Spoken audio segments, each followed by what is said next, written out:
Kristalisasi. Nah, kristal ini memiliki struktur tiga dimensi yang bergantung pada gaya molekulernya. Nah, kristalisasi itu sendiri dibagi menjadi dua proses yang utama, yaitu nukleasi atau pembentukan inti kristal dan pertumbuhan kristal. Nah, nukleus stabil hanya pada saat mencapai ukuran kritis dan ukuran tersebut sangat bergantung pada supersaturasi dan temperatur. Nah, setiap fasa padat itu memiliki perbedaan solubilitas. Semakin banyak fasa yang stabil secara termodinamika bergantung pada level supersaturasi dari pelarut. Nah, jadi dalam kristalisasi ini juga memiliki tahapan-tahapan dalam pembentukan kristalisasi, yaitu apa saja? Yang pertama ada nukleasi dan yang kedua yaitu pertumbuhan kristal. Nah, yang pertama yaitu nukleasi. Nah, nukleasi ini terjadi akibat penggabungan molekul-molekul solut yang membentuk kluster yang kemudian tumbuh menjadi kristal. Nah, dalam larutan lewat jenuh, solut terdifusi ke kluster dan tumbuh menjadi lebih stabil. Nah, jika ukuran kristal itu lebih besar, kelarutannya itu lebih kecil. Sebaliknya, jika ukuran kristal lebih kecil, maka kelarutannya lebih besar. Nah, makanya oleh karena itu, jika ada kristal yang berukuran lebih besar, maka kristal lah yang akan tumbuh, sedangkan kristal kecil akan terlarut lagi. Nah, seperti pada gambar ini yaitu gambar kurva solubility. Nah, pada gambar ini garis utuh ini merupakan kurva solubility dan garis putus-putus ini merupakan kurva super solubility. Nah, pada saat stabil atau tidak jenuh, kristalisasi itu tidak akan terjadi. Nah, pada daerah metastabil atau lewat jenuh, kristal itu dapat tumbuh tetapi nukleasi spontan tidak akan terjadi. Nah, pada daerah yang labil, itu nukleasi spontan akan terjadi. Nah, jika larutan di titik A, itu didinginkan tanpa ada kehilangan pelarut sampai melewati kurva kelarutan sepanjang A, B, dan C. Nah, nukleasi itu spontan tidak akan terjadi sampai ke titik C yang terlewati. Nah, supersaturasi juga dapat diperoleh dengan mengurangi pelarut. Nah, pengurangan pelarut itu dengan temperatur konstan itu ditunjukkan oleh garis A, D, dan E. Nah, selanjutnya yang kedua yaitu pertumbuhan kristal. Nah, pertumbuhan kristal ini merupakan tahap setelah nukleasi. Nah, inti kristal yang terbentuk pada tahap nukleasi itu akan bertabrakan dengan kristal lain atau benda lain seperti pengaduk atau dinding tangki. Nah, makanya oleh karena itu, proses kristalisasi ini dapat dipercepat dengan melakukan pengadukan. Selanjutnya yaitu metode kristalisasi. Jadi di sini ada dua metode, yaitu yang pertama kristalisasi pendinginan dan kristalisasi penguapan.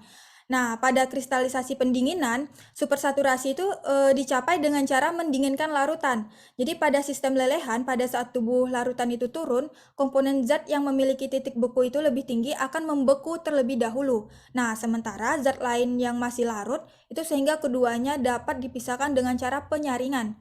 Jadi pada sistem larutan, penurunan suhu itu akan menurunkan kelarutan zat terlarut, sehingga dapat terlarut akan keluar dari larutan yang mengkristal. Yang kedua yaitu ada kristalisasi penguapan.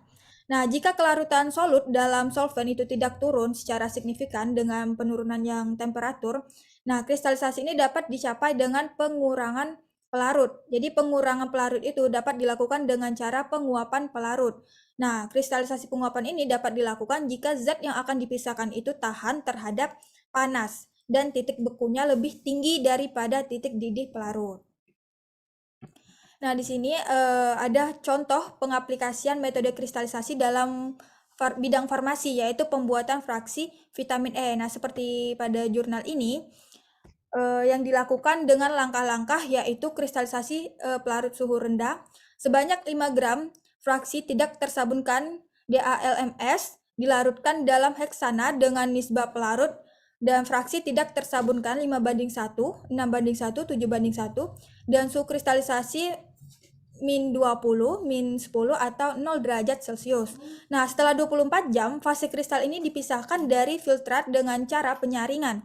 Nah, pelarut dalam filtrat ini diuapkan dengan rotavapor sampai semua pelarut itu menguap. Nah, filtrat itu akan tanpa pelarut yang diperoleh adalah fraksi kaya vitamin E. Nah, selanjutnya yaitu fraksi yang kaya vitamin E ini yang diperoleh dan dianalisis itu meliputi kadar dan jenis-jenis vitamin E, aktivitas antioksidan, bilangan peroksida, kadar asam lemak bebas, dan rendaman berdasarkan fraksi tidak tersabunkan. Nah, dari itu semua, kristalisasi pelarut ini memiliki keunggulan, yaitu penggunaan suhu rendah dan mudah diaplikasikan dengan peralatan yang sederhana. Pada kesempatan kali ini, saya akan membahas jurnal Pharmaceutics dengan judul Pengaruh Perbedaan Pembuatan dengan Metode Dispersi dan Presipitasi pada Karakteristik Fisik dan Rasio Kekeruhan Suspensi Chloramphenicol. Apa itu suspensi? Suspensi merupakan bentuk sediaan farmasi yang dibuat karena mengandung bahan obat tidak larut dan terdispersi dalam fase cair. Suspensi mempunyai banyak keuntungan, diantaranya dapat digunakan untuk pasien yang susah menelan terutama anak-anak, mudah dalam penggunaan, dan lebih tepat dosis.